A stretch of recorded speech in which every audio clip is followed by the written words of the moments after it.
Olá, boa noite, graça e paz, sejam todos bem-vindos. Esta é a nossa aula de número 5 de Teologia Sistemática 1. Bora lá, gente, como vocês estão? Tudo bem? Espero que sim. Estamos aqui para mais uma aula abençoadíssima. E deixa eu ajustar aqui algumas telas, que hoje eu tô com uma quantidade de tela aberta aqui que só o Senhor. Tô tentando fazer alguns ajustes aqui, vamos ver se vai funcionar.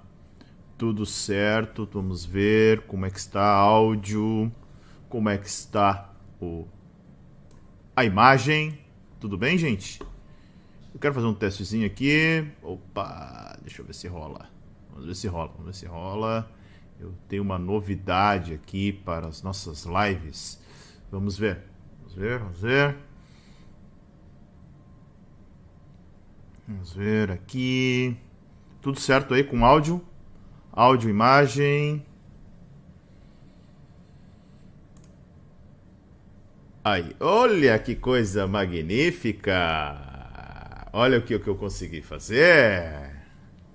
Os comentários de vocês agora irão para a tela. Sejam todos bem-vindos. Estamos aqui para mais uma aula de teologia sistemática. Vamos encerrar aí o assunto de cristologia para adentrar em pneumatologia. Certo, gente? Agora eu preciso saber como eu removo o comentário. Deixa eu ver.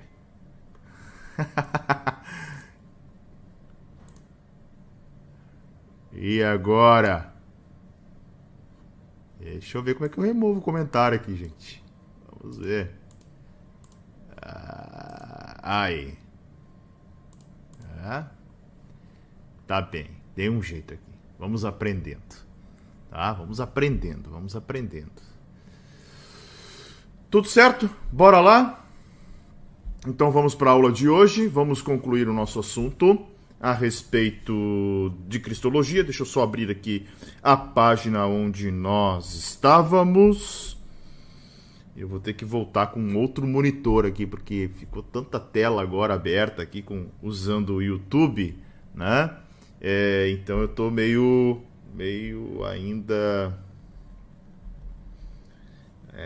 tateando as coisas aqui, mas vai dar tudo certo. Mas agora, legal, né? Consigo colocar aí. Preciso só ajustar depois. A letra ficou enorme ali, mas eu já consigo jogar os comentários de vocês para a nossa tela. E isso ficou muito, mas muito bacana mesmo. Deixa eu posicionar o meu slide aqui. Vamos falar sobre a importância da ressurreição. E aqui agora eu preciso ver como eu faço aqui de novo, né? Mas vamos lá. Meus slides. Gente, perdoem, tá? Estou engatinhando no YouTube. As coisas às vezes não acontecem assim de uma forma tão automática por aqui. Mas tá ficando legal, né? Tá parecendo a turma 1 lá que eu ia ajustando as coisas lá no início do Teologia para Todos. Está ficando bacana, tá melhorando aí essas nossas transmissões pelo YouTube, certo? Paramos na página de número 43, vamos falar sobre a importância da ressurreição, tá? Estamos aí falando de uma certa forma aprofundada dentro da... Deixa eu achar aqui, cadê a aba dos comentários, gente? Só um pouquinho. Ela sumiu da minha tela aqui. Só um minutinho, tá? Só um minutinho que eu tenho que achar agora aqui, porque eu me perdi de novo. Um minuto. Enquanto o pessoal vai chegando. Deixa eu fechar as minhas abas aqui. Tá, agora... Achei.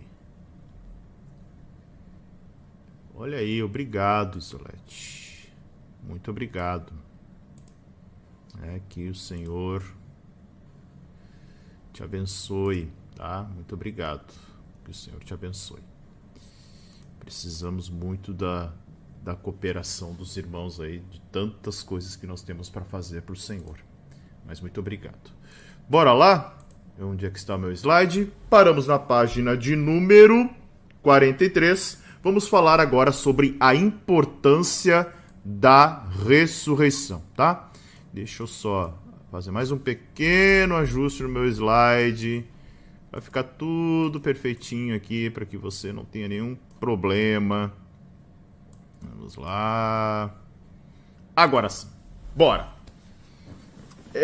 A ressurreição de Cristo. Lembram que eu falei para vocês? Na última aula a gente até finalizou com uma frase de John Boyce falando sobre a ressurreição de Cristo é o amém de todas as promessas. Agora, com os comentários aqui, vocês podem, né, explorar mais o chat das nossas aulas. Explorem, falem, escrevam, melhor dizendo, né?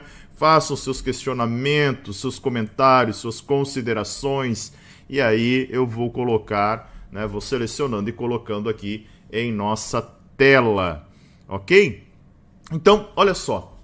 A morte, né, o maior inimigo do homem, talvez, né, certamente, sem dúvida, um dos maiores desafios que a humanidade já pôde enfrentar e enfrenta, ela não tem mais poder. Tá? Ela não tem poder para reinar sobre aquele que é o Senhor da vida. Tá? E também sobre aqueles que estão aí debaixo do senhorio de Jesus. Essa verdade ela tem um significado para nós em pleno século XXI. Por quê?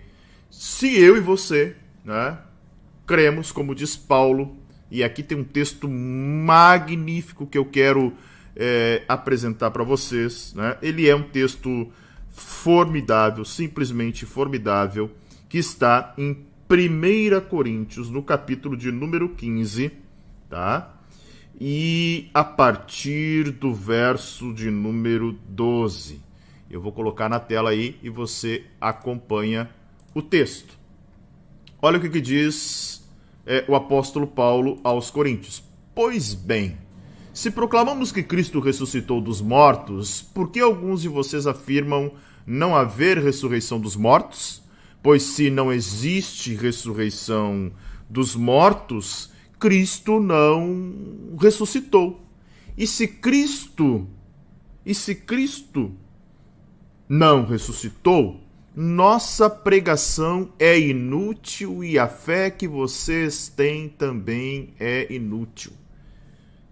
Então, estamos todos mentindo a respeito de Deus, pois afirmamos que ele ressuscitou a Cristo. Mas se não existe ressurreição dos mortos, isso não pode ser verdade.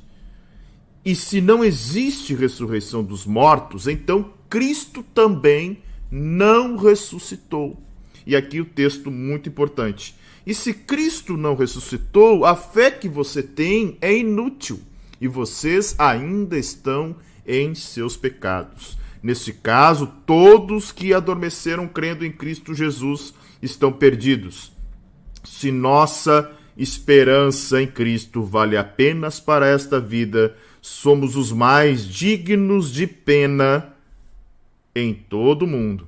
Mas Cristo, de fato, ressuscitou dos mortos. Ele é o primeiro fruto da colheita de todos os que dormem. Olha que texto magnífico, né, que Paulo vai falar a respeito da ressurreição. Ou seja, a ressurreição é um ponto nevrálgico do cristianismo. O que significa isso? Significa isso. A ressurreição é um dos pontos mais importantes do cristianismo, né? Sem ressurreição não há cristianismo. Sem ressurreição não há fé. Sem ressurreição não há esperança. Sem ressurreição não há motivo algum. Sem ressurreição, eu e você somos miseráveis. Sem ressurreição, nós estamos perdidos. É isso que Paulo está querendo afirmar aqui, né? Ou seja, a ressurreição de Jesus, né, ela é um ponto fundamental para que a gente possa, então, compreender e entender todos os aspectos da fé cristã. Ok? Então, gravem isso, né? A ressurreição é um ponto importantíssimo. Por que a ressurreição é um ponto importantíssimo? Tá? E aí, você precisa entender o seguinte, né? Deixa eu só posicionar aqui, gente. Só parar aqui, ó, a telinha ali para ficar nosso logo da aula embaixo. Ali. Nossa descrição da aula embaixo. Ok, beleza.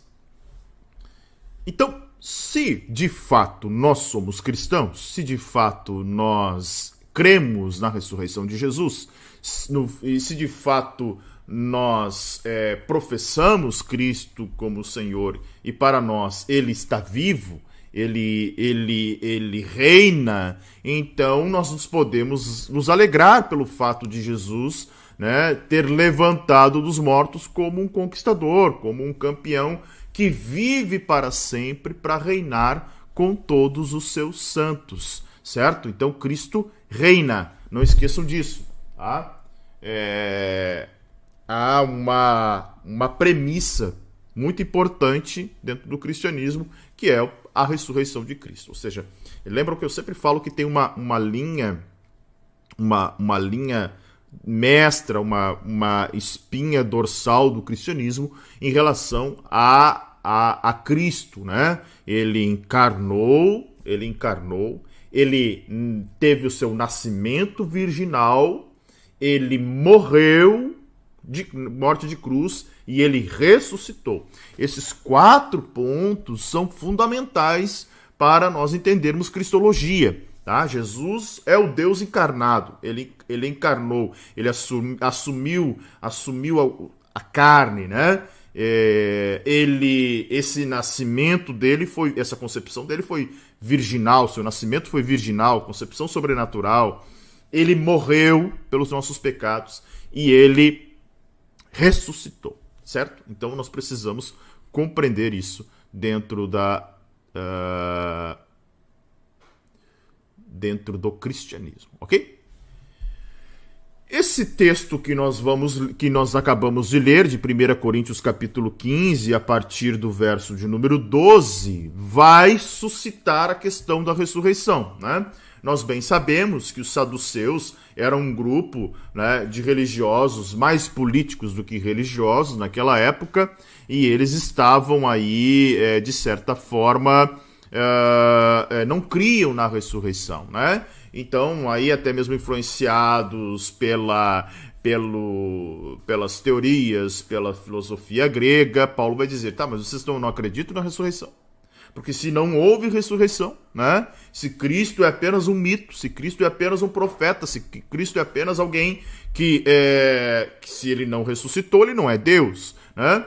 Se Cristo é apenas alguém que digno de aceitação de sua mensagem apenas como um sábio, um mestre, um profeta, então as implicações disso em cima do cristianismo são devastadoras, né? Porque se Cristo não ressuscitou dos mortos, então o pecado ganhou, né? O pecado venceu Cristo, ok?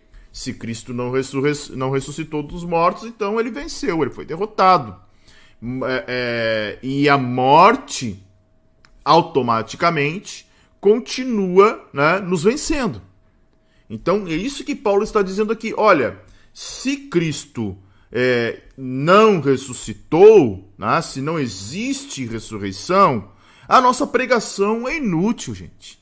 Se Cristo não ressuscitou, nossa mensagem não tem sentido, nossa mensagem não tem significância. Se Cristo não ressuscitou, a nossa fé também é inútil. Ele vai dizer, e se Cristo não ressuscitou, né, nós também estamos mortos ainda em pecados. Olha que ponto interessante que ele vai dizer no verso 17. E se Cristo não ressuscitou, a fé que vocês possuem, né, tá aí na tela, verso de número 17, aqui destacado de verde, ó. E se Cristo não ressuscitou, né? Onde é que tá aqui? Desculpa. Aqui, ó. Verso 14, perdão. 14, ó. Não tá mudando na tela aí. Só um minutinho, gente. Não mudou na tela. Agora sim. Ó, verso de número 14, destacado de verde aí. E se Cristo não ressuscitou, nossa pregação é inútil e a fé que vocês também possuem é inútil. E lá o 17, daí sim ele vai dizer, né? Deixa eu mudar aqui de novo. E se Cristo não ressuscitou, além da fé ser inútil, vocês ainda estão em seus pecados. Olha que coisa mais impressionante isso, né? Que Paulo vai dizer aqui. Se Cristo não ressuscitou, nós permanecemos em pecado. A morte ainda nos vence. Se Jesus permanece no túmulo, então quando você morrer, haverá apenas um morto. Além do mais, visto que o salário do pecado é a morte, né? Se você tivesse de permanecer morto, a morte e a punição eterna seriam o seu futuro. Então, notem o quanto o conceito da ressurreição é premissa para o cristianismo. É premissa para a fé cristã. Duvidar da ressurreição de Cristo é colocar em xeque toda a fé. É colocar em xeque tudo aquilo que nós cremos. É duvidar de tudo aquilo que envolve, né, a fé cristã. Então, e se não há ressurreição, né, Paulo vai dizer, todos os que dormiram em Cristo estão perdidos, gente. Ou seja, Abraão, Isaac, Jacó, todos aqueles que morreram antes, né? Visualizando a promessa, esperando a promessa, os apóstolos pós-Cristo ali, os apóstolos, os pais da igreja, todos eles, todos estes homens que dormiram em Cristo, né? Isso significa que todo santo do Antigo Testamento, como todo santo do Novo Testamento, todo aquele, né, toda aquela pessoa que teve fé, que creu, que viveu por esse evangelho, então ela estaria também destinada ao inferno. Ou ainda sua fé teria sido em vão, né? Seus pecados não teriam sido perdoados e seu destino seria a condenação. Então olhem e percebam a importância que nós temos aí da questão da ressurreição dentro da fé, né, dentro do cristianismo. Então, à luz de outras consequências, a última é bem óbvia, né? Se é somente para esta vida que temos esperança em Cristo, dentre todos os homens somos os mais dignos de compaixão. Algumas traduções vão dizer os mais dignos de pena, ou ainda os mais miseráveis de todos os homens, né? Então, o texto quer justamente mostrar o quanto estamos largados, né, ao léu, o quanto estamos abandonados se a ressurreição de Cristo não fosse verdadeira. Sem a ressurreição de Cristo, a salvação e as bênçãos que ela traz, o cristianismo seria sem sentido e lamentável. É isso que Paulo está querendo dizer aqui, tá? Não teria sentido nenhum cristianismo, não teria sentido nenhuma fé, não teria sentido nenhum viver um conjunto de regras morais, né, se nós não tivéssemos a esperança de uma vida eterna com Cristo. Sem a ressurreição, não teríamos Salvador, não teríamos perdão, e o Evangelho jamais nós teríamos também, e a fé não significaria absolutamente nada, nem a vida, nem poderíamos ter esperança vindoura, né? A vida se limitaria aos sofrimentos, às circunstâncias e às mazelas em que nós vivemos aqui nesta terra. Ou seja, se nós realmente esperássemos de Cristo apenas nesta vida, esperássemos de Jesus apenas nesta era, apenas vivendo aqui, Paulo é categórico em dizer que nós seríamos os mais miseráveis de todos os homens. Certo? Então, olha que coisa bem importante, né, de nós entendermos esse aspecto da ressurreição, né? E aqui estamos falando da consumação da ressurreição, ou seja, a ascensão, né? quando Cristo sobe, ela não aparece nas páginas das Escrituras da mesma forma que nós vemos a ressurreição, né? A ressurreição nós vamos ver aí narrada por todos os evangelistas. Já a questão da ascensão, nós vamos ver ali em Atos dos Apóstolos, né? Nós vamos ver ali relatos finais a respeito de algumas ordenanças que os evangelistas fazem, mas nenhum deles fazendo relato semelhante ao qual o próprio Lucas vai fazer quando ele fala, né, no início do livro de Atos, da ascensão de Jesus. Por que isso? Provavelmente porque a ressurreição foi o ponto forte do ministério de Jesus, da vida de Jesus, né, da presença de Jesus, do período que ele esteve na terra. Não foi a ascensão, foi a sua ressurreição, né? A ascensão foi apenas o complemento, né, a consumação da ressurreição. Mas o ponto, o clímax do cristianismo, do ministério de Cristo, do tempo que ele passou na terra, foi justamente a ressurreição. E é nela que nós estamos alicerçados. É na ressurreição que a fé cristã ganha, né, sentido, que a fé cristã, de certa forma, está estruturada. Então, dentro dessa questão da consumação da ressurreição, o céu, por exemplo, é descrito nas Escrituras como um lugar de habitação, né, de seres criados, seres angelicais. Todos esses seres se relacionam de algum modo com o espaço. Somente Deus está acima de todas estas relações espaciais, né? Somente Deus, nos seus atributos, no seu conjunto de atributos, atributos comunicáveis, atributos não comunicáveis, né, dentro da Trindade, que se manifestam na Trindade, e depois nós vamos entrar aí na disciplina de pneumatologia dentro dessa concepção de teologia sistemática 1, nós vamos ver que cabe apenas à Trindade, Deus Pai, Deus Filho e Deus Espírito Santo, né, esta ação sem limites, não limitada pelo espaço como estão os demais seres criados. Então, o céu e a terra são repetidamente colocados em justa posição na Escritura. Então, desta forma, o que nós podemos concluir? Que ele também, né, se um deles é um lugar, o outro também será um lugar. Tá? Então, quando a Bíblia fala da ascensão de Jesus, está falando, sim, né, de um lugar para onde Jesus, né, e o texto de Atos é importantíssimo para nós entendermos isso, né?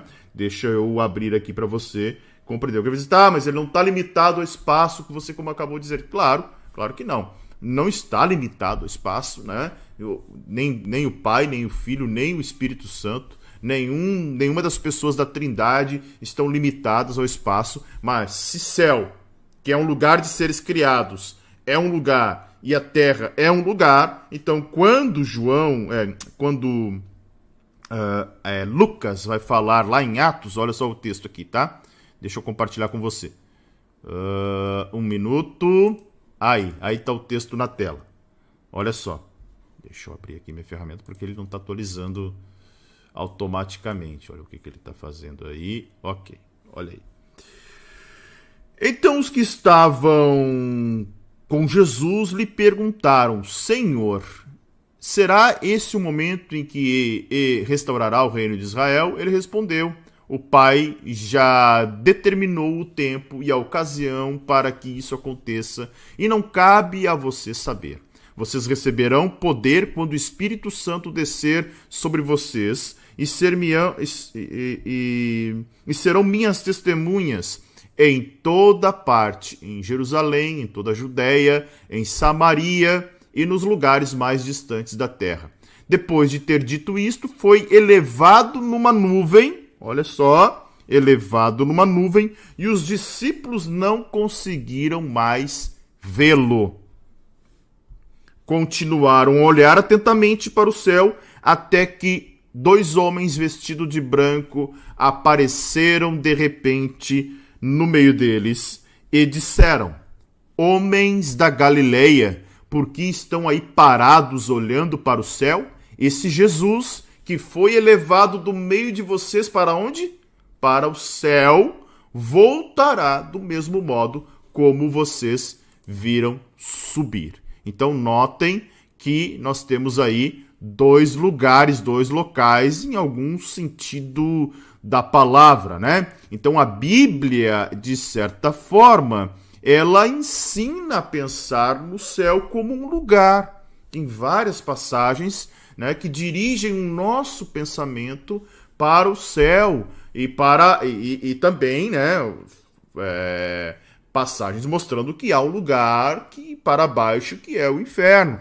Isto não teria sentido se ambos não devessem ser considerados como locais em algum sentido da palavra, né? Ou seja, há uma separação de local, né? Então essa ascensão de Jesus, ela é um ponto importante, claro, né? Ela mostra que há um lugar para onde Jesus foi, aonde os salvos estarão. Ele mesmo vai dizer aos seus discípulos, em João 14, não se turbe o vosso coração, credes em Deus, credes também em mim. Na casa de meu pai há muitas moradas. Opa, casa de meu pai. Embora ele estivesse talvez falando no sentido figurado, ele está falando de um lugar. Diz, olha, eu vou preparar-vos um lugar.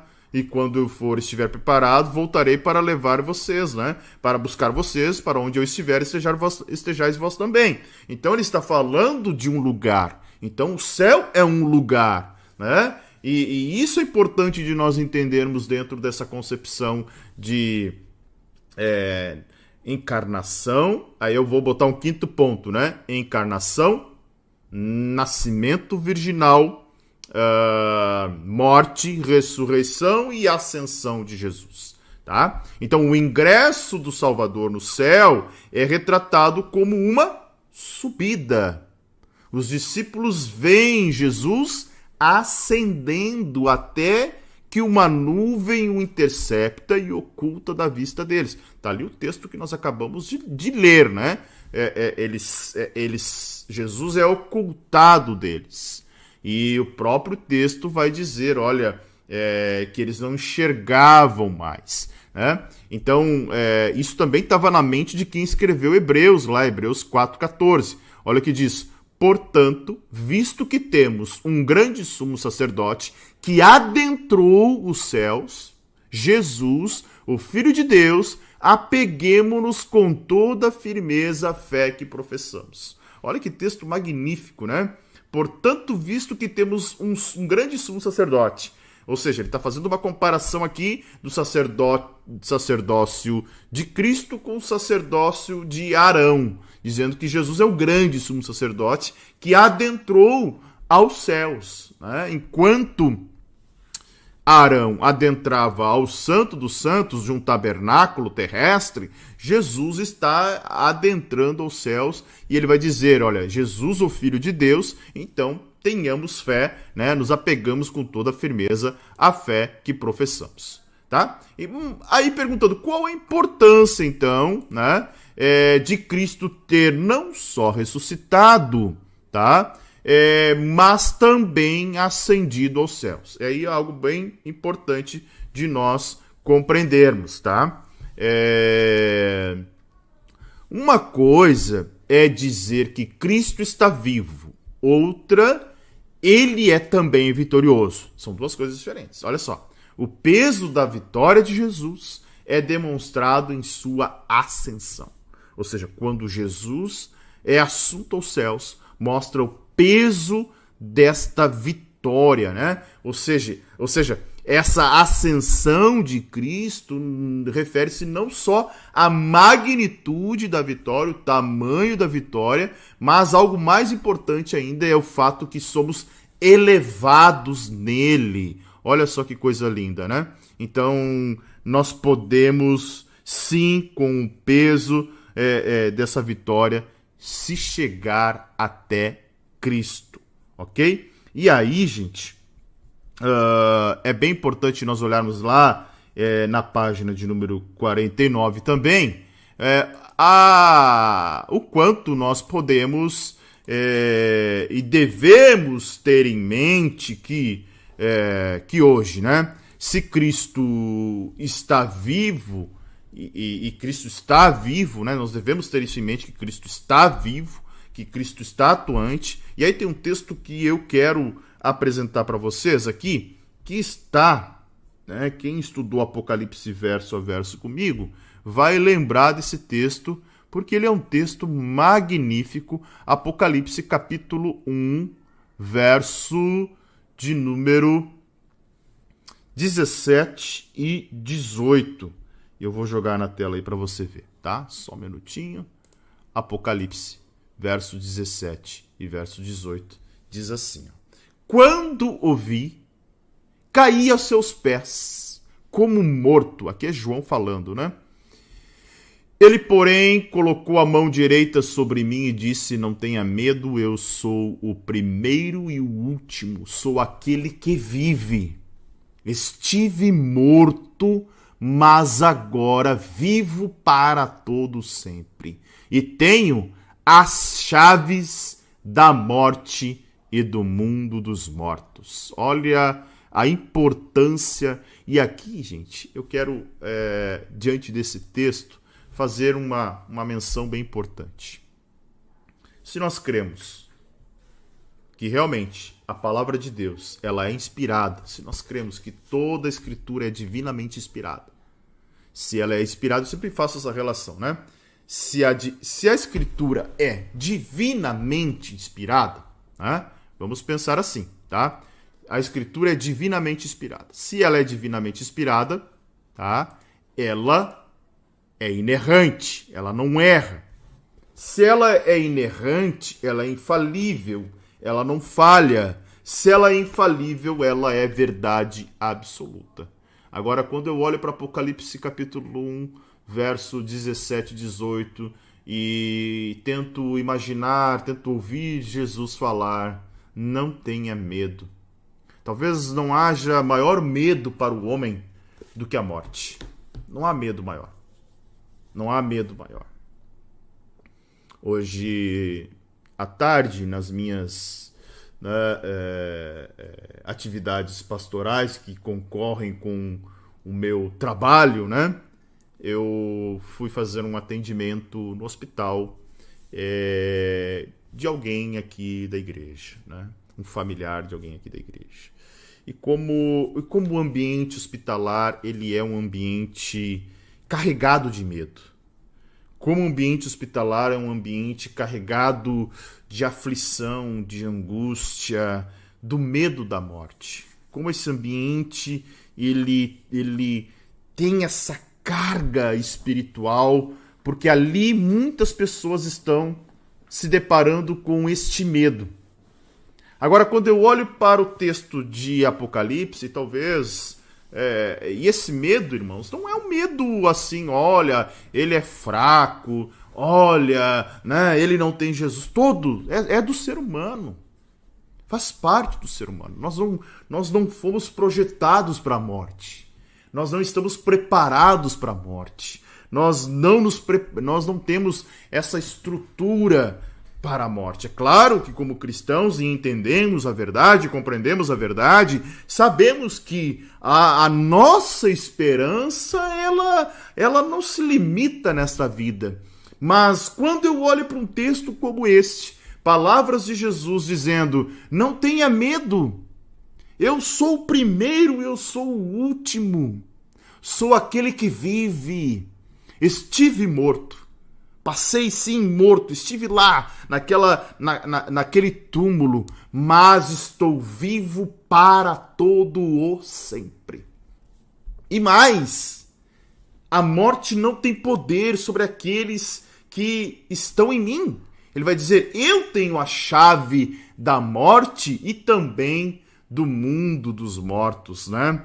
Que coisa magnífica, e que esta palavra possa te trazer esperança, né? Então, que nós possamos entender e compreender que Jesus exaltado, né? Essa exaltação de Jesus, Jesus nas alturas, né? Como o próprio autor aos Hebreus vai dizer, deixa eu apresentar para você aqui um texto que é magnífico, Hebreus capítulo 1, verso de número 3. Olha só, vou jogar na tela aí.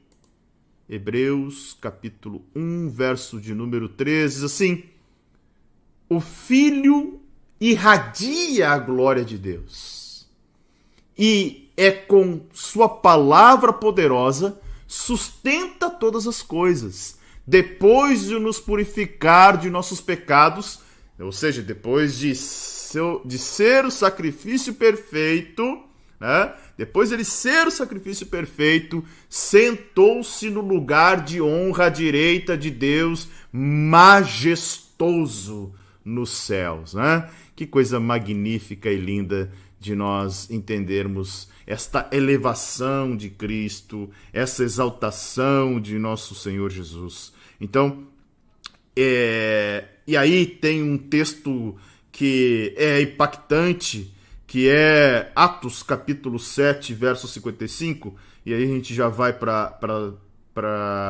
a outra parte dessa disciplina, que eu quero ler com vocês também, Atos 7, 55 e 56. Deixa eu jogar na tela aqui, só um minutinho. Onde é que está aqui? Um minutinho. Aí. Mas Estevão, cheio do Espírito Santo, olhou firmemente para o céu e viu a glória de Deus. E viu Jesus em pé, no lugar de honra, à direita de Deus.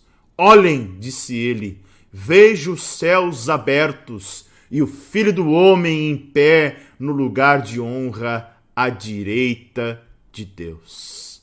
Que coisa magnífica, né? Que coisa linda. Somente Deus, né, tem essa capacidade aí de se apresentar ao homem e mostrar para o homem realmente, né, o quanto ele é glorioso, o quanto ele é majestoso, o quanto ele é digno de honra, digno de glória, digno de exaltação, né? Ok? Vamos lá, página agora de número 51. Vamos falar sobre a pneumatologia, tá? A doutrina do Espírito Santo. Ok? Tudo certo por aí? Deixa eu ver aqui algum comentário. Deixa eu ver se tem alguma coisa aqui, gente. Uma coisa aqui além do... não. Ok. Bom, falando da terceira pessoa da Trindade, né? Desde o dia de Pentecostes, o Espírito Santo tem exercido na Terra uma atividade fora do comum, especialmente, né? Verdade, né?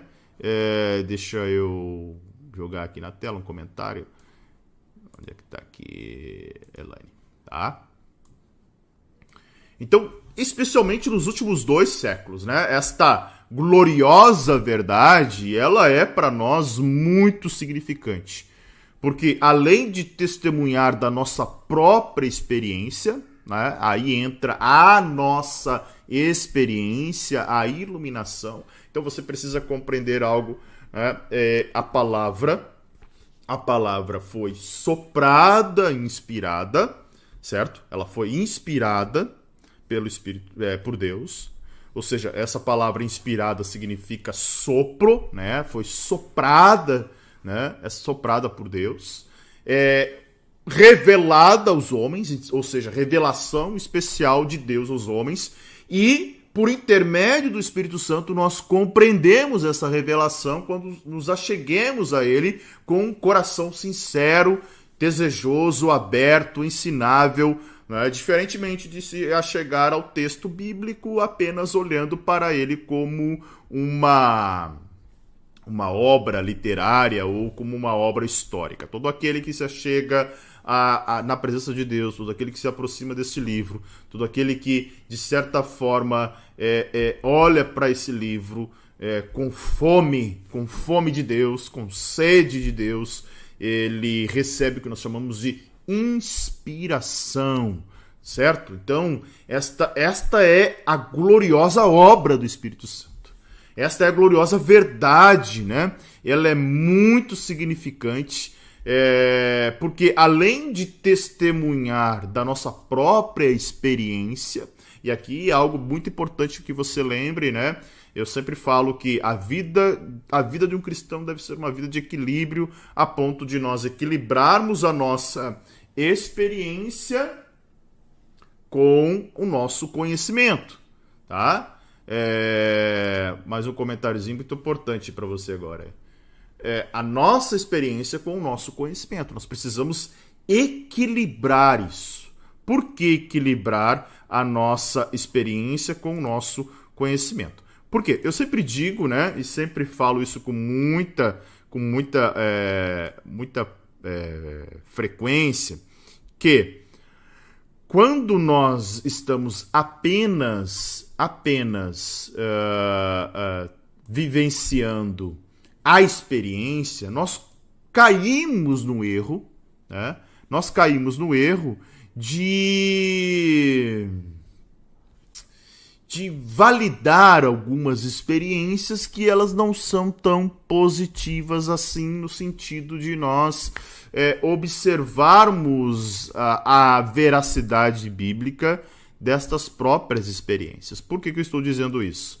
Porque nem toda experiência que se percebe, que se encontra por aí afora, ela pode ser validada biblicamente, ok?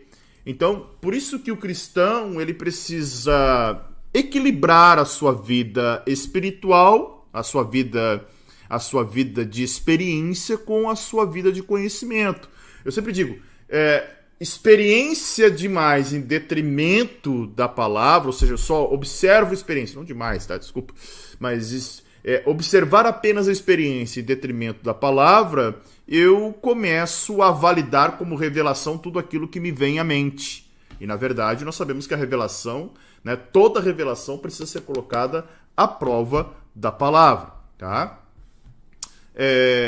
E aí, alguém esses dias, aqui na nossa escola de teologia que nós temos na igreja, que por acaso hoje até porque nós não consegui aprontar as apostilas, eu acabei, né, suspendendo para ir encaixando essa nossa aula de hoje, que estava atrasada aí. Nós entramos num debate a respeito da revelação. Então, a revelação a respeito de céu, de inferno, de espírito, do fruto, dos dons, daquilo que Deus determinou, tá? Está aqui. Agora, isso não impede, olha só o que eu vou dizer, não impede de Deus usar alguém em revelação para revelar, né, alguma coisa, algum livramento, seja em cura, seja, né, de qualquer alguma coisa, pontualmente, de uma pessoa para outra pessoa. Ok? Isso talvez tenha algum cessacionista aqui me assistindo que não acredita em dons do Espírito. Eu, particularmente, creio, tá? Por que eu creio nos dons do Espírito? Eu vou dizer algo muito, muito importante para você aqui, de alguém que leva muito a sério essa questão. Se nós olharmos para a Bíblia, nós vamos ver Paulo numa carta aos Coríntios, que não era uma igreja de apóstolos, tá? Era uma igreja comum, ou seja, não eram os apóstolos que estavam ali, eram os irmãos de Corinto, ou seja, uma igreja repleta de problemas, uma igreja cheia de dificuldades, cheias de conflitos, cheia olha, dos piores problemas que você possa imaginar que uma igreja poderia ter, estavam em Corinto. Paulo está dizendo, vocês são uma igreja cheia de dons, busque os dons, né? Mas eu vou ensinar para vocês um dom mais excelente. Paulo estava dizendo, olha, não adianta vocês falarem na língua dos homens e dos anjos se vocês não têm amor. Não adianta vocês darem o corpo de vocês para ser queimado vivo ou dar todas as propriedades que vocês possuem se vocês não amam. Ou seja, Paulo está dizendo, não adianta profetizar, não adianta falar em línguas, não adianta ter os dons se você não ama. há algo muito mais excelente, mais importante do que os dons. É o amor. Então Paulo está dizendo, o amor é um dom supremo, né? A Bíblia vai falar isso, né? O amor é um dom supremo. Ou seja, e este amor como um dom supremo, ele excede, né? Excede os outros dons. O amor permanece. Tudo vai passar, mas o amor permanece. Então, Paulo estava profetizando, Paulo estava falando para uma igreja que era repleta de problemas. Então Paulo fala dos dons. Você não vai ver nenhum texto bíblico afirmando que os dons cessaram, que os dons acabaram, né? Embora alguns façam uma ginástica exegética para dizer, havendo profecia, cessarão, né? Dizendo, olha, cessou. Não, a profecia cessou. Não, o texto fala do futuro. O texto fala de um porvir, né? Que nós ainda não experienciamos, mas a Bíblia ela é clara em afirmar que existem dons. Paulo afirma para a igreja a busca dos dons, mas Paulo não vai dizer que os dons acabaram. Então eu prefiro ficar com a palavra de Paulo do que a palavra de alguém que tenta descobrir uma brecha no texto para dizer que os dons se encerraram.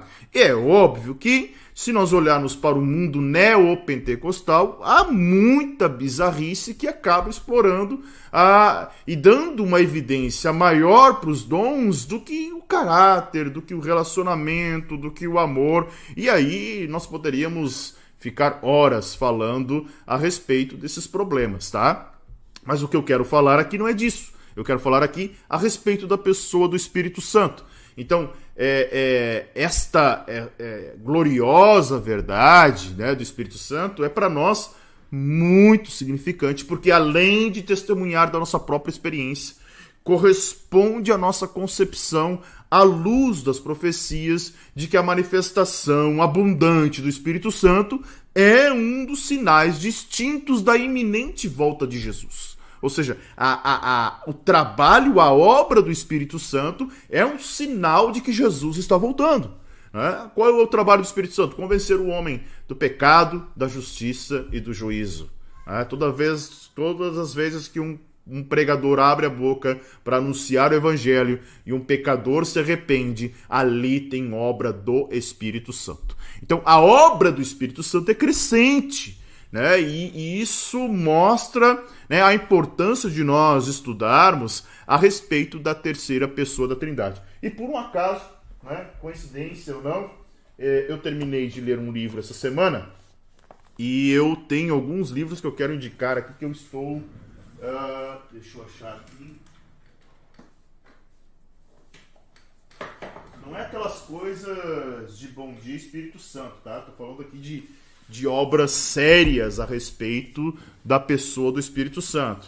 D.A. Carson, é um teólogo aí fantástico, né? Obra que da Vida Nova vai falar sobre a manifestação do Espírito e a contemporaneidade dos dons à luz de 1 Coríntios, capítulo 12 a 14. E aqui, Craig Keener, né, que talvez seja um dos teólogos mais conceituados para falar a respeito do Espírito Santo hoje. Ele tem ali uma obra fantástica, né? Aqui a gente está falando de um homem, né, que é um tradicional praticamente, e aqui nós estamos falando de alguém que se considera carismático nos Estados Unidos. Chamar de carismático é diferente do conceito de carismático que nós temos no Brasil. Carismático a gente sempre remete para o movimento carismático da Igreja Católica, né? Mas não, o carismático lá americano é quase que um pentecostal, podemos dizer assim, né? Então, a Hermenêutica do Espírito, um livro fantástico aí de mais de quase 500 páginas, e o Espírito na Igreja, o que a Bíblia ensina sobre os dons, tá? Esse material aqui, eu vou usar ele no bacharelado em teologia para desenvolver a nossa disciplina lá. Olha que vai ser coisa bonita lá, né? Se você está lá comigo também, se prepare. Se você ainda não participou dessa turma, espere aí, mas fique com calma, curse o Teologia para Todos e vamos avançando, né, com a graça do Senhor. Certo? Então, olha só, que coisa bem importante de nós entendermos sobre a natureza do Espírito Santo. Então, primeiramente, a gente precisa entender alguns momentos da história da igreja, né? Ou melhor, momentos não somente da história da igreja, óbvio, mas da história da ação do Espírito Santo dentro da própria história da humanidade, tá? Então a gente poderia classificar em que nós chamamos de 3 períodos, tá? Deixa eu só posicionar aqui. Eu mudei o slide agora, ele deu uma desconfigurada aqui, só um pouquinho, tá? Aí, foi lá. Então, olha só.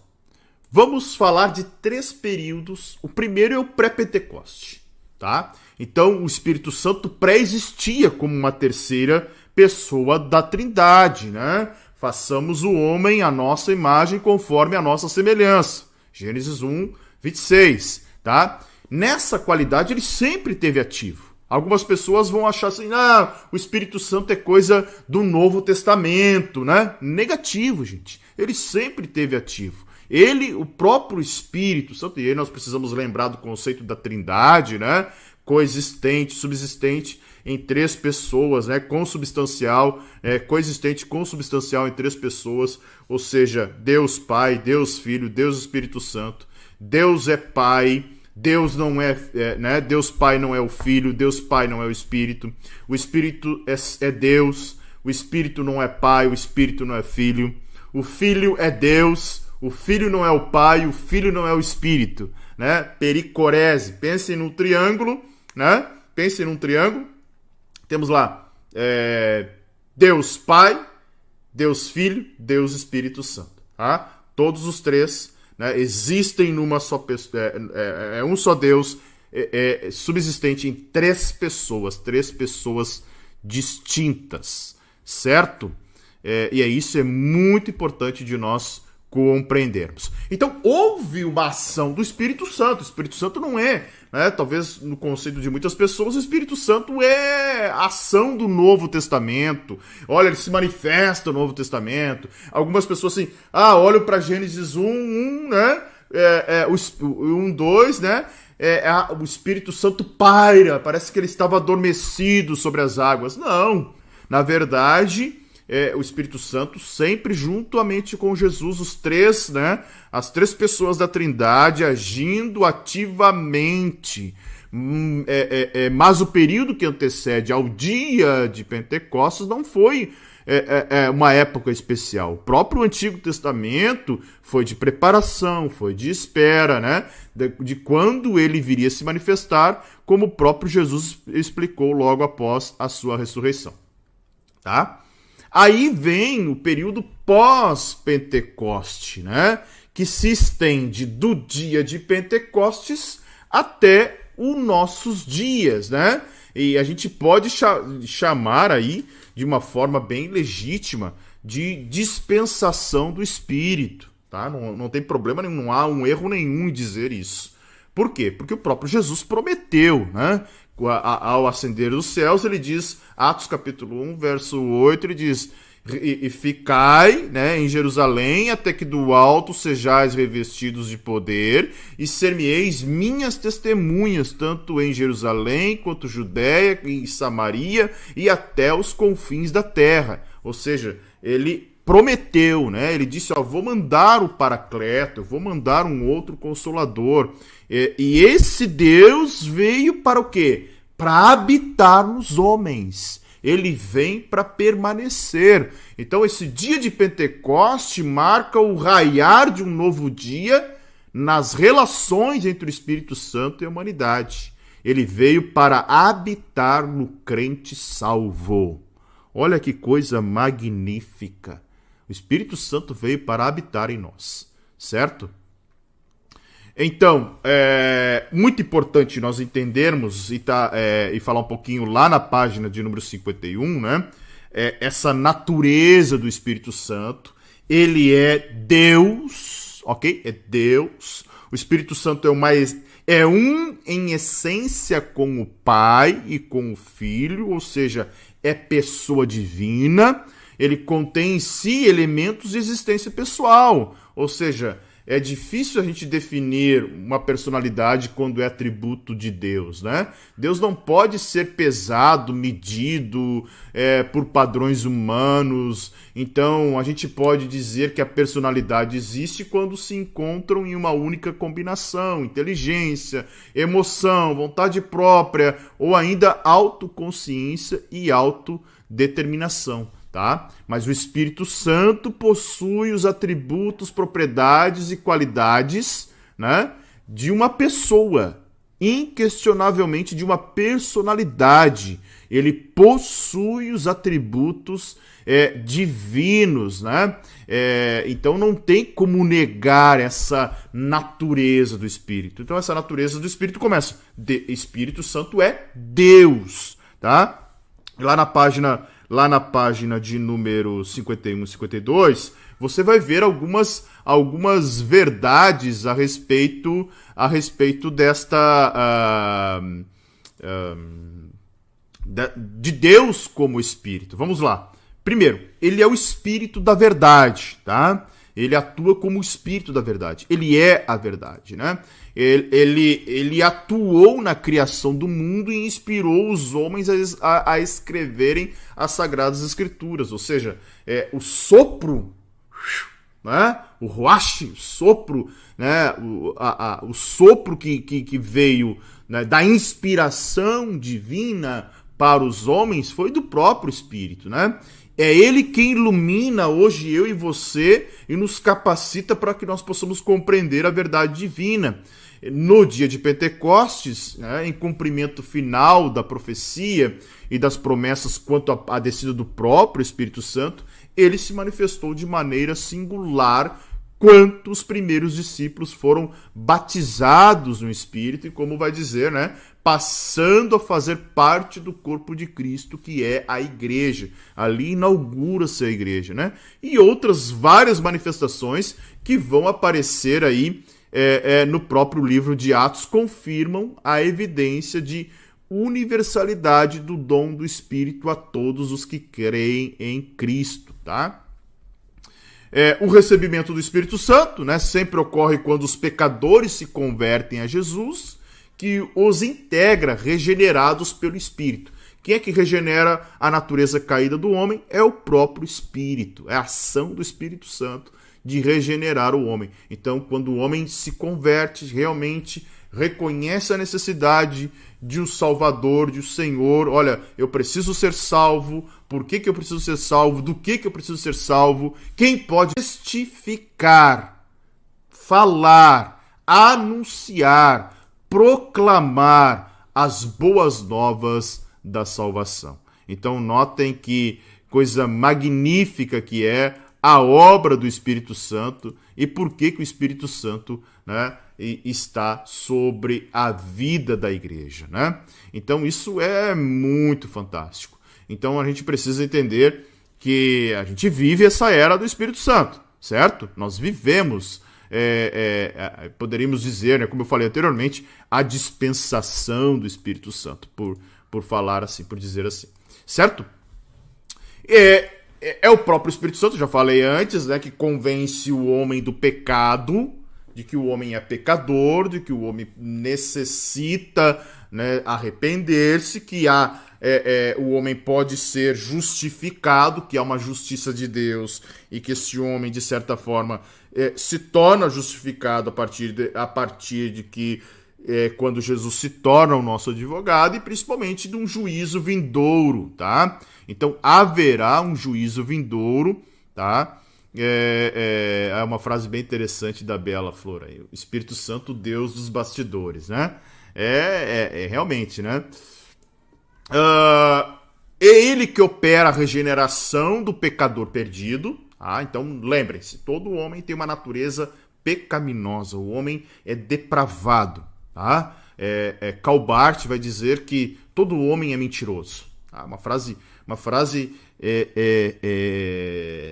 impactante, né? Forte, mas ele está dizendo que todo homem é uma fraude, todo homem possui a natureza depravada. E quando é que nós experimentamos essa regeneração? quando nós reconhecemos Jesus como o Senhor das nossas vidas e o Espírito Santo opera a regeneração do pecador perdido, tá? E é ele que sela o crente para o dia da redenção final.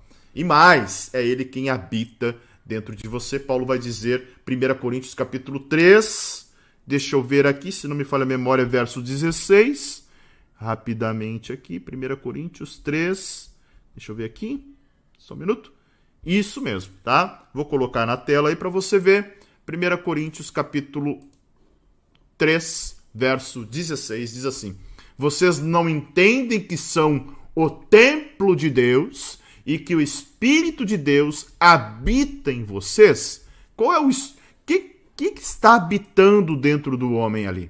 É o Espírito Santo. O Espírito Santo que habita no homem. É isso que Paulo está dizendo aos irmãos de Coríntios, aos irmãos de Corinto. Olha, vocês são templo do Espírito. E aí ocorre um sofisma, um equívoco muitas vezes nos dias de hoje. As pessoas, por pensarem que elas são templo do Espírito, elas acreditam e associam que elas também são a igreja. E que elas não precisam ir a uma igreja para ser igreja, porque o Espírito Santo habita nela. Mas olha que coisa interessante, Paulo está falando que nós somos habitação templo, mas nós só somos igreja, né? Eclésia, quando estamos reunidos em corpo, quando pertencemos a um corpo. Então, distante da igreja, mais perto de Deus, é uma farsa, é uma falácia, né? Então, ele habita no crente, o Espírito Santo habita no crente, mas nós só somos igreja, nós só somos eclésia, quando estamos em coinonia com os nossos irmãos, em comunhão com os nossos irmãos. É ele quem nos guia em toda a verdade, tá? É o Espírito Santo que nos guia na verdade. Então, quando as pessoas gostam de dizer que todos os caminhos levam a Deus, né? Que basta ter Deus no coração, né? Eu tenho Deus no coração. Não, na verdade, é o Espírito Santo, né? Se o homem não é conduzido pelo Espírito Santo, este homem está distante da verdade, e por estar distante da verdade, este homem, ele possivelmente, né? Possivelmente, ele vai sofrer o dano da segunda morte se ele não for regenerado pelo Espírito Santo e o Espírito Santo não o guiar em toda a verdade. E é ele quem capacita o crente para obedecer à vontade de Deus, né? Ele também distribui dons aos filhos de Deus. Para quê? Para a edificação do corpo de Cristo e para o ministério da igreja no mundo. Olha o que está escrito em Efésios, capítulo 4, verso de número 12 a seguir. Eu sou apaixonado por esse texto, irmãos, porque ele mostra justamente o porquê que a igreja, né, recebe os dons. Ele é um texto simplesmente magnífico. Deixa eu colocar na tela aí para você poder acompanhar. Só um pouquinho. Está aqui, ó. Vamos lá? Ele designou alguns para apóstolos, outros para profetas, outros para evangelistas, outros para pastores e mestres. Por quê? Eles são responsáveis por preparar o povo santo para realizar sua obra e edificar o corpo de Cristo, até que todos alcancemos a unidade que a fé e o conhecimento do Filho de Deus produzem e amadureçamos, chegando à completa medida da estatura de Cristo. Então não seremos mais imaturos como crianças, nem levados de um lado para o outro, empurrados por qualquer vento de novos ensinamentos, e também não seremos influenciados quando nos tentarem enganar com mentiras astutas. Olha que coisa magnífica aqui, né, que nós podemos ver dentro dessa natureza do Espírito Santo. Então, é ele quem edifica, né? Ele distribui os dons para a edificação, e sua plenitude e seu Espírito na vida do crente constituem uma condição, né? Constituem condições para uma vida cristã vitoriosa e testemunhante. Ou seja, né? Nós precisamos entender que por intermédio do Espírito Santo é que nós temos condições de ter uma vida vitoriosa e triunfante. Não se esqueça disso, tá bom? É por intermédio dele, certo, gente? Avançando um pouquinho, nós já vimos a questão da divindade do Espírito Santo, né? Vamos agora um pouquinho para a etimologia. Deixa eu só colocar aqui. Onde é que está aqui meu slidezinho da etimologia? Aqui. Algumas perguntas que vão surgindo aqui. Só um pouquinho. Onde é que está aqui?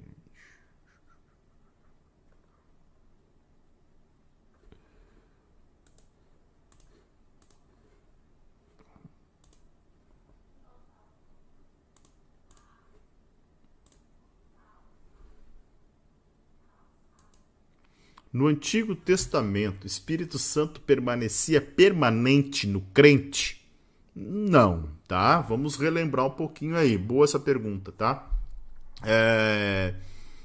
Nós vamos ver que o Espírito Santo se apossava, ou seja, ele não permanecia, né? Não era algo assim como a partir do momento que o Espírito Santo desce em Pentecostes, ou seja, ele vinha, se apossava, né, como se ele recebia o Espírito Santo, mas nós vamos ver no próprio caso dos profetas, vamos ver isso com o próprio Sansão, né? O texto falando que o próprio Espírito Santo possuiu Sansão, ele foi cheio do Espírito Santo naquele momento, ele foi cheio, mas ele não permanecia. Isso é uma experiência que os cristãos vão ter como promessa de Jesus, tá? Havia uma atuação do Espírito Santo, mas não como vai acontecer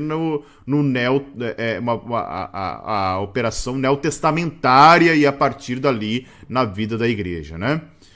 Então, ainda hoje existem mesmo apóstolos. Esse texto que eu li, Isabel, ele vai falar mais da questão de dom apostólico, tá? A palavra apóstolo significa enviado, ou seja, quando nós falamos que há missionários na igreja, esses missionários são apóstolos, né? Porque, na verdade, os apóstolos eram plantadores de igreja, eram homens comissionados para isso. Não há mais apóstolos no sentido da concepção dos apóstolos de Jesus. Não há mais, tá?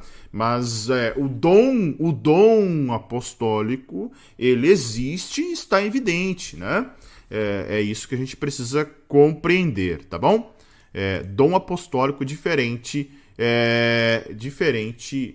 de cargo apostólico, tá? Isso é muito importante. Página de número 54. Então, o que é pneumatologia, né?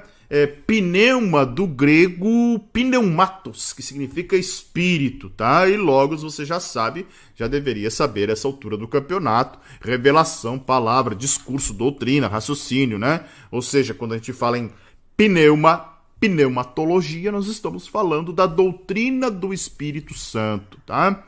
Então, é muito importante nós entendermos que o Espírito Santo, ele é uma pessoa, é aquilo que se conhece verdadeiramente de Deus, tá? É o alicerce da fé cristã. Nós precisamos entender, dentro da pneumatologia, a sua obra, ou seja, enquanto o mundo parece somente associar o Espírito Santo ao fanatismo religioso, e aí até por causa, muitas vezes, daquilo que eu falei antes, né? Se ignora a teologia, o conhecimento bíblico e se enfatiza demais a experiência. O contrário não pode acontecer. Não posso só enfatizar a teologia e ignorar a experiência. Ou seja, eu preciso ter um equilíbrio na minha vida. Eu preciso, de certa forma, encontrar esse equilíbrio. Então, o próprio Espírito Santo, a sua obra, se mantém ativa em todas as áreas, né? Ele é o Criador, ele trabalha na providência, na natureza, nos talentos, na salvação do homem, no crescimento espiritual e, acima de tudo, ele inspirou a Bíblia, né? E agora ilumina nossas mentes para que a gente possa entender. Então, lembram? Inspiração, revelação, iluminação. Cabe a nós apenas a iluminação. A revelação já foi dada, né? A inspiração foi temporária, os mais de 40 autores bíblicos receberam a inspiração para, então, estruturar a revelação, ok? Então, a vinda do Espírito Santo era tão necessária para a nossa salvação quanto a própria vinda de Cristo. Sem o Espírito, a nossa crença ela é vazia e não temos prova de nossa salvação. Olha o que diz Paulo aos Romanos, no capítulo 8, no verso de número 9, tá? Eu vou colocar na tela aqui para você. Romanos, capítulo 8, verso de número 9. Só um minutinho. Olha aí. Tá na tela. Vocês, porém, não são controlados pela natureza humana, mas pelo Espírito, se de fato o Espírito de Deus habita em vocês. E se alguém não tem o Espírito de Cristo, a ele não pertence. Olha que coisa impressionante o que Paulo vai dizer aqui aos romanos, né? Ou seja, se nós não temos o Espírito, nós não pertencemos a Cristo. Então o Espírito nos dá vida física, espiritual e ressurreta. Né? Nós podemos comprovar em vários textos. E é o Espírito Santo é o autor de tudo que é bom e agradável em nossa existência. Então, olha a importância de nós estudarmos aí a pneumatologia. Certo, gente? Wesley, então no Antigo Testamento o Espírito Santo vinha sobre e hoje o Espírito Santo vem sob. Podemos dizer que sim, né? O sob ele talvez, né, dentro do cristão, exatamente, ele habita. 1 Coríntios 3,16 deixa isso muito claro. O Espírito Santo habita, né? Nós somos habitação dele. E no Antigo Testamento havia aí a vinda do Espírito Santo de uma forma temporária sobre, principalmente, aqueles que eram, digamos assim, movidos pelo Espírito Santo para alguma obra específica, tá? Lá na página de número 55, nós vamos entender um pouquinho a respeito de algumas dificuldades que existem na compreensão do Espírito Santo, né? Embora o estudo seja especialmente importante, a nossa compreensão ainda é em geral, tá? Ela é geral, em geral ela é mais incompleta e confusa do que na maioria das outras doutrinas, tá? Olha só, quando a gente fala de cristologia, entender a cristologia é muito claro, bibliologia, quando a gente fala do pecado, quando a gente fala da salvação. Agora, o Espírito Santo, ele tem uma certa, né, há uma certa, digamos assim, nuvem sobre essa doutrina quando os homens, de certa forma, não compreendem algumas coisas, tá? Então vamos entender, e um dos motivos para que isso aconteça é que temos na Bíblia menos revelações, tá? Menos revelações explícitas acerca do Espírito Santo do que a gente encontra acerca do Pai e do Filho, né? Talvez isso se deva ao fato de que uma grande fatia do ministério do Espírito Santo consiste em proclamar e glorificar o Filho. Olha o que está escrito em João, capítulo 16. João 16, verso 14. Só um minutinho, tá? Olha só. Olha o que está escrito lá em João, capítulo 16, verso 14. Ele me glorificará, porque lhes contará a tudo que receber de mim. Ou seja, a obra do Espírito Santo é glorificar a Jesus. Né? E isso, talvez até, é glorificar o Filho, né? Daí, já em contraste com outras doutrinas, não há discussões sistemáticas acerca do Espírito Santo. Na prática, a única discussão ampla é o discurso de Jesus, né? Dos capítulos 14 ao capítulo 16 de João. E na maior parte das ocasiões em que o Espírito Santo é mencionado, ele está relacionado a outros assuntos, a outro assunto, né?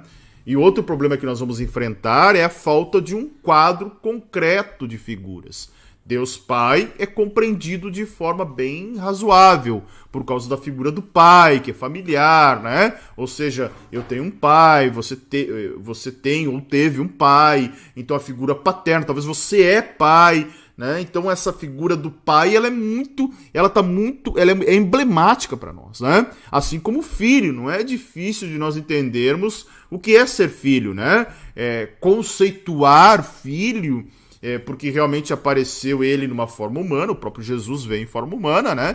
E isso foi registrado pelos evangelhos, então é fácil de conceituar. Agora, conceituar o Espírito Santo é algo que, né, é intangível, é difícil de mensurar, então de visualizar. E há uma terminologia ainda, né, que se refere a própria King James vai, né, dar um ênfase assim como se fosse um Holy Ghost, né? E aí muitas pessoas acabam achando que o Espírito Santo é uma força, é um poder, é um sentimento, é um arrepio, né? Não, o Espírito Santo é uma pessoa, ele é Deus, tá? Então nós precisamos compreender isso de forma muito clara dentro da própria atuação do Espírito Santo. Ok, gente? Avançando um pouquinho, e aí lá na página de número 56, tem algo que é muito importante de nós entendermos, que é o Espírito Santo como um selo. Olha que coisa importante, tá? O Espírito Santo como um selo. E aqui, antes de falar como um selo, eu até quero mostrar para vocês, deixa eu só ajustar o meu slide aqui, e aí a gente arruma aqui, tá? Olha só. O Espírito Santo não é só um selo, ele é comparado, e eu vou me deter um pouquinho mais a respeito do selo, tá? Ele é comparado, por exemplo, com uma água.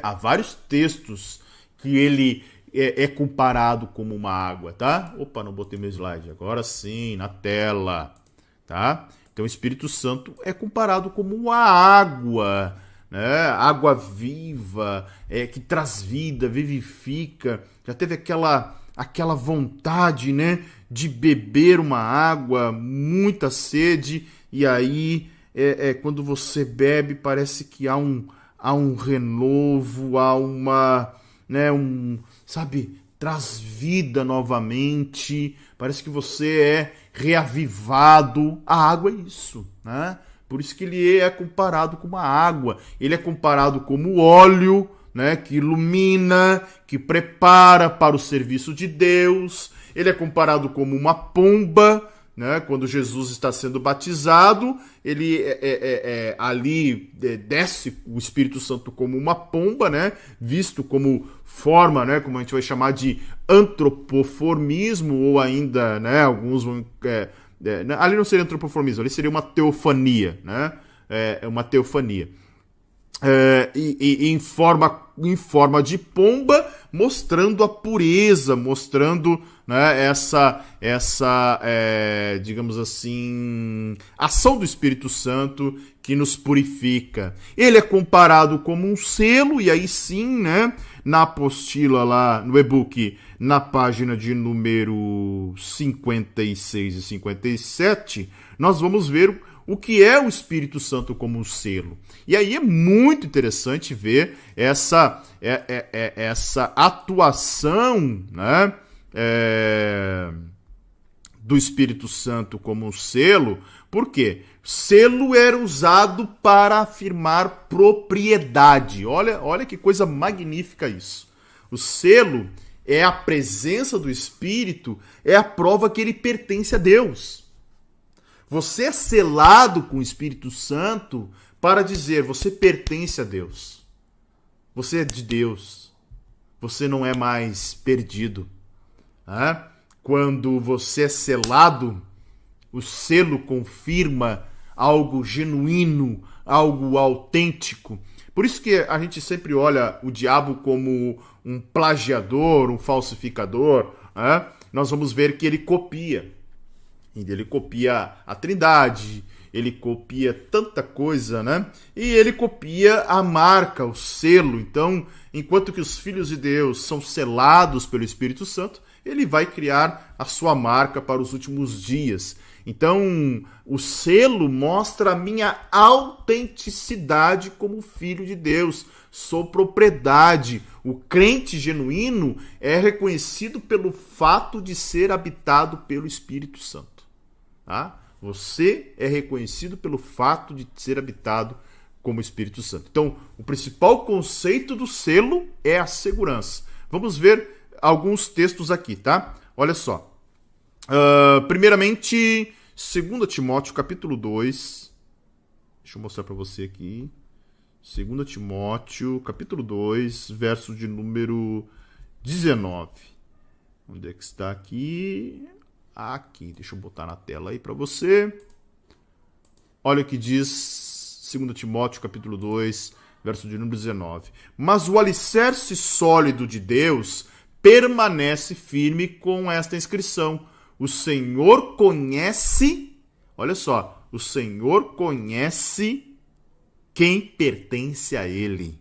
E todos que pertencem a Ele devem se afastar do mal. Coisa magnífica, né? Agora vamos ler Mateus 27, verso de número 26. Mateus 27, verso 26. Diz assim, ó, Mateus 27, 26. Mateus 27. Opa, só um pouquinho aqui, gente. Mateus 27, 66, tá? Olha só o que é selo, tá? Olha o que é selo. Então eles lacraram o túmulo e puseram guardas para protegê-lo. Então, lacrar, fechar, né? Também é um texto para a gente entender o que é selo. Agora, Apocalipse capítulo 20, verso de número 3. Tá? Apocalipse 20, verso de número 3.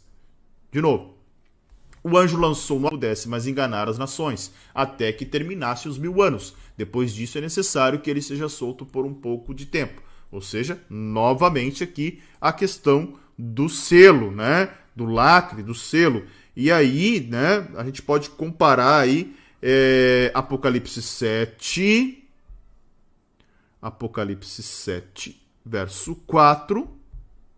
Só um pouquinho, tá? Apocalipse 7, verso de número 4. Olha aí. E eu vi o número dos que foram marcados com o selo de Deus. Eram 144 mil de todas as tribos de Israel. Agora vamos olhar Apocalipse 14, verso de número 1. Ó. Então vi o Cordeiro em pé no Monte Sião, e com ele estavam 144 mil que tinham o nome dele e o nome do seu pai inscritos na testa. Então, olha que coisa magnífica a questão do selo. O Espírito Santo como um selo, né? Para que selo? Os filhos de Deus estarão selados até o dia da redenção. Efésios capítulo 4, verso de número 30. Olha o que diz lá. Esse texto é fundamental, gente. Fundamental. Anotem esse texto. Sublinhe esse texto na Bíblia de vocês. Ele é de uma importância magnífica. Olha o que diz o texto. Não entristeçam o Espírito Santo de Deus, o selo que ele colocou sobre vocês para o dia em que nos resgatará como sua propriedade. Somos selados para sermos considerados propriedade. Então o selo, este selo está tão seguro que, em vez de ameaçar os efésios, né, falando da perda da segurança, Paulo incita-os a uma vida de santidade para a própria segurança. Então, outro texto importante de Efésios é Efésios capítulo 1, verso de número 13, né? Para que a gente entenda o cristão como selado. E aí eu vou responder a pergunta que estão fazendo ali a respeito de se só pessoas batizadas com o Espírito Santo é que possuem o Espírito Santo, né? Olha só, Efésios capítulo 1, verso 13. Agora vocês também ouviram a verdade. Preste atenção nesse texto e ele é quase uma resposta para a pergunta que fizeram ali, que eu vou jogar na tela. Agora vocês também ouviram a verdade, as boas novas da salvação. E quando creram em Cristo, olha só o que Paulo está dizendo. E quando creram em Cristo, ele colocou sobre vocês o selo do Espírito Santo que havia prometido. Olha o que Paulo diz. Né? Preste atenção. Olha a pergunta que me fizeram aqui. Onde é que está?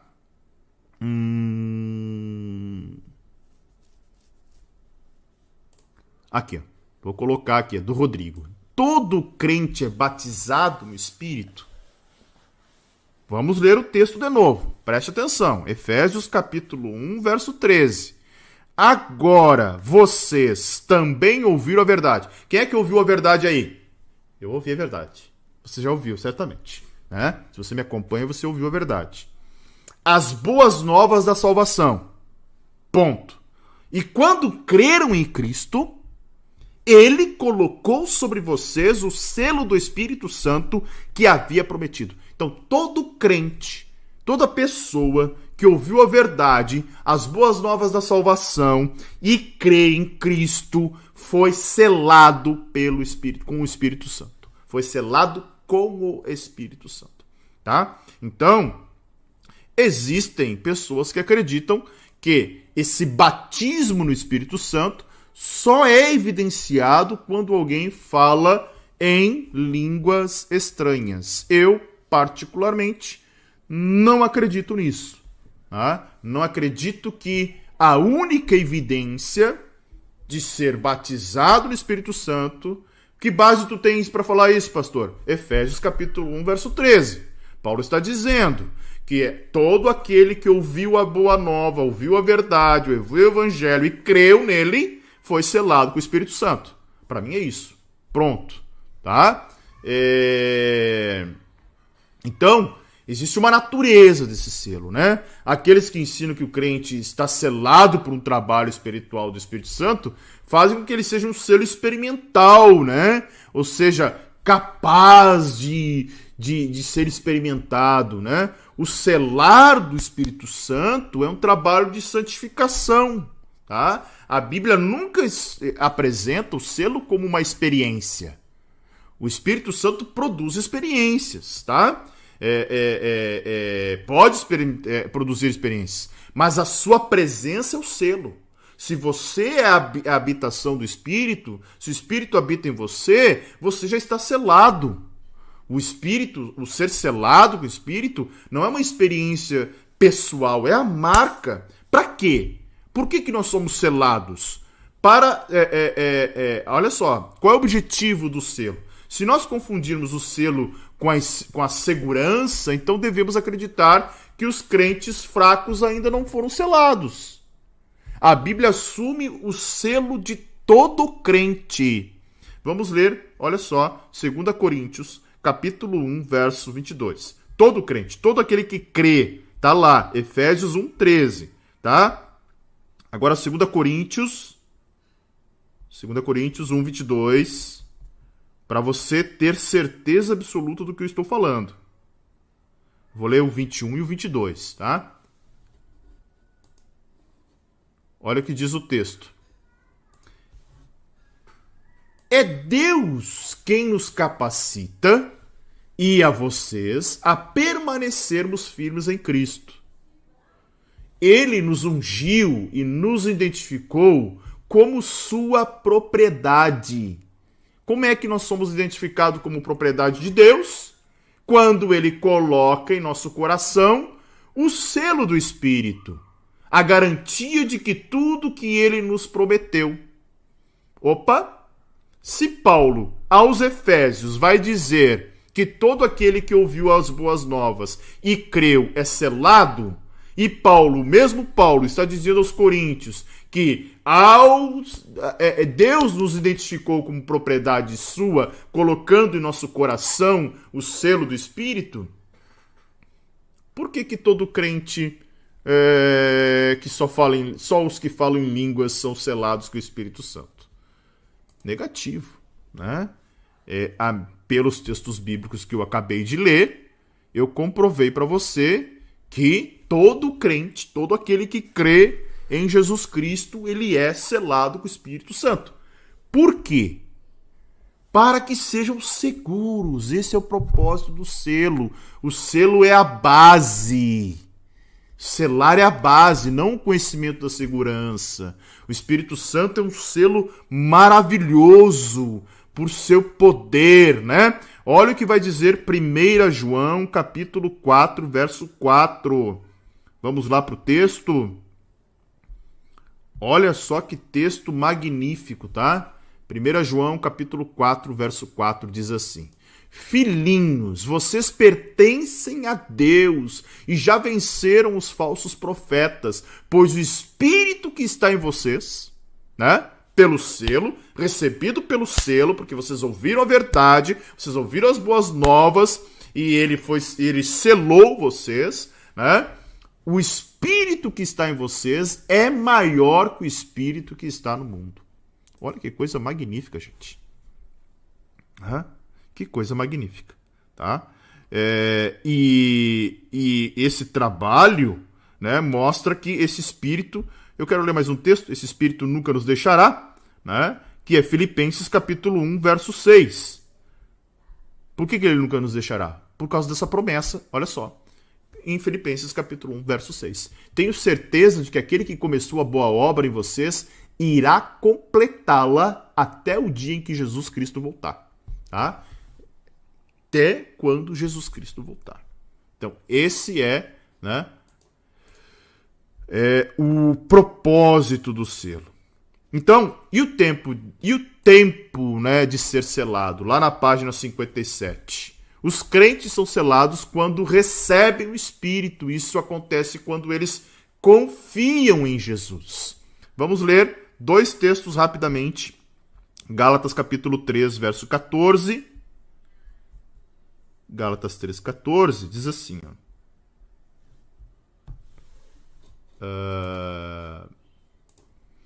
por meio de Cristo Jesus, os gentios foram abençoados com a mesma bênção de Abraão para que recebêssemos pela fé o Espírito prometido. Tá? Olha que coisa magnífica. Aí a Eliane vai falar, né?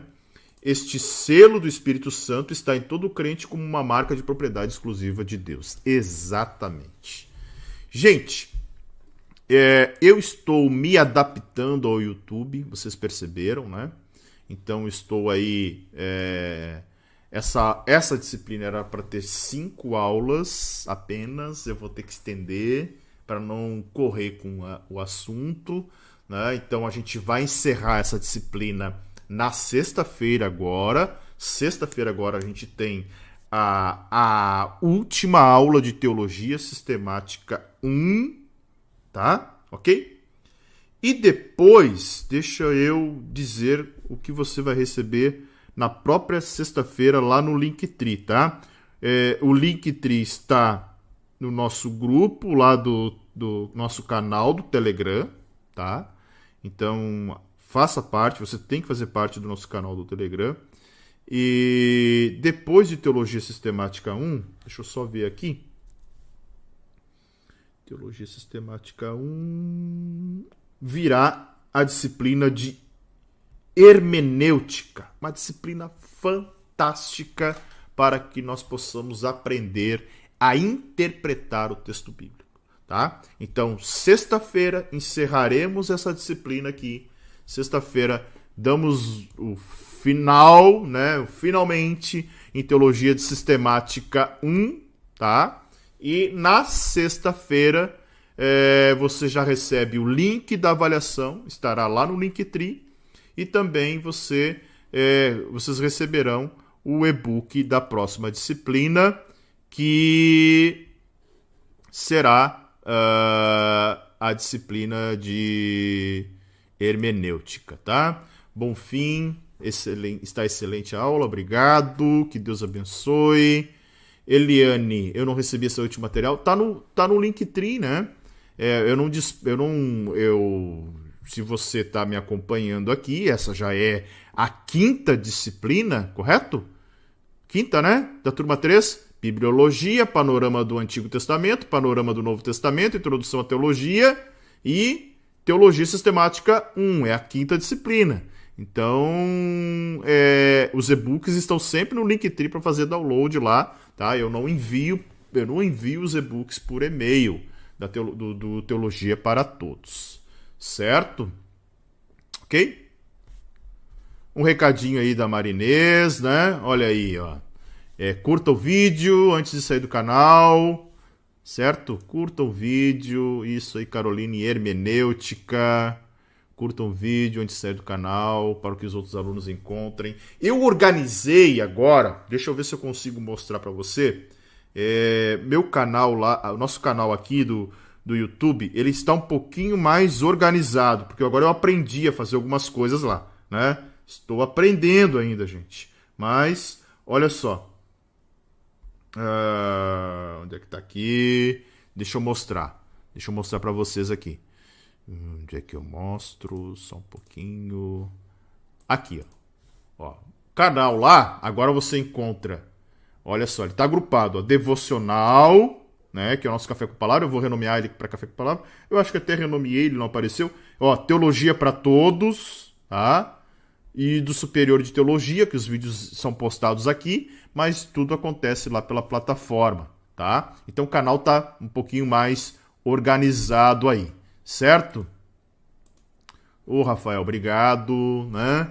Que o Senhor nos abençoe. Sim, olha, Marinês, 5ª disciplina.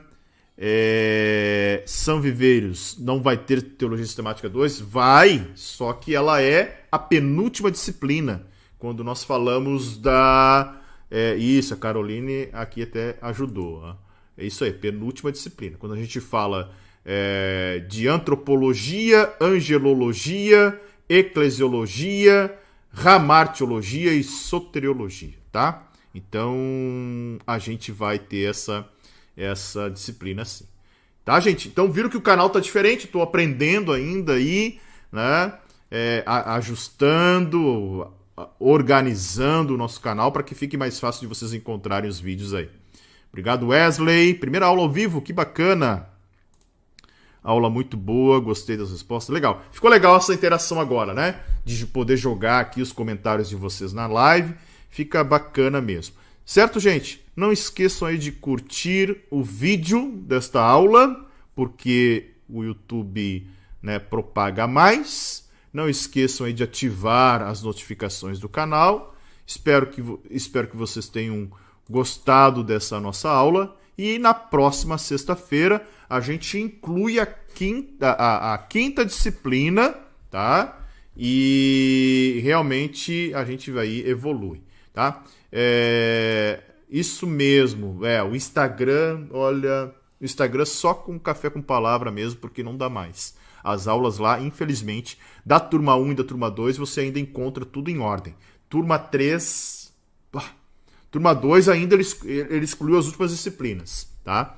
Mas turma 3 e final da turma 2, uma bagunça, ele excluiu muitas aulas.